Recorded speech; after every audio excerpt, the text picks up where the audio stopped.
Tudo bem? Tudo bom? Como vai? Hoje nós estamos aqui para mais um vídeo, dessa vez trazendo para vocês fazendo slime. O que vocês mais pediram no canal. E no final nós vamos mostrar como ficaram. Essa daqui é uma de amostra. Então, bora lá! Então, gente, eu vou acrescentar aqui dois baldinhos de cola. Aqui dando metidas. Me dá aqui a cola, por favor?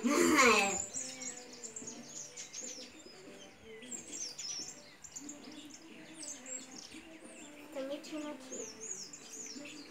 Aí. Deu. Depois é eu, gente. Agora eu vou esparramar aqui. Deu nessa.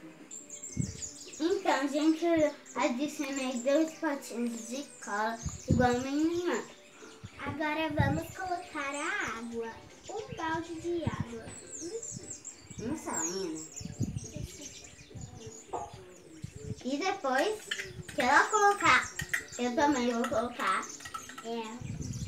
Tá aqui, ó. Obrigada. Cuidado, desastrado.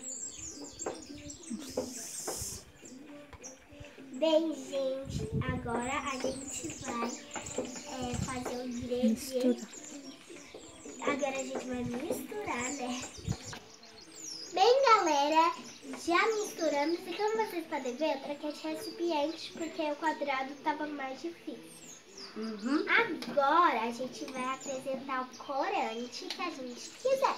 3 gotas. Qual você vai querer? Verde ou roxo? 3 gotas, hein, galera? Não podemos exagerar. 1, 2. Onde vocês compraram? Nós compramos nas minhas ferramentas. Já tá bom, produção? Mistura pra ver. Viu, gente? Gente, vai dar... O da Sabrina parecia uma carinha. Que roxo mais lindo! Que azul mais lindo. Nossa, gente, azul céu, minha cor favorita. Ô, produção, posso colocar mais Pode. Bem, galera, agora nós vamos misturar o ingrediente secreto e já voltamos, viu? Bem, para o ingrediente secreto, nós vamos colocar 4 dessas, peraí. 4?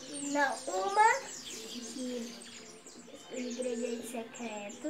Não fala, hein? Cuidado pra não falar ainda.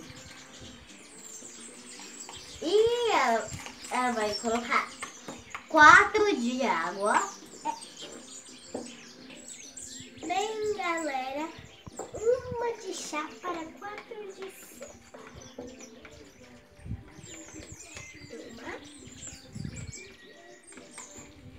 1, 2, 3,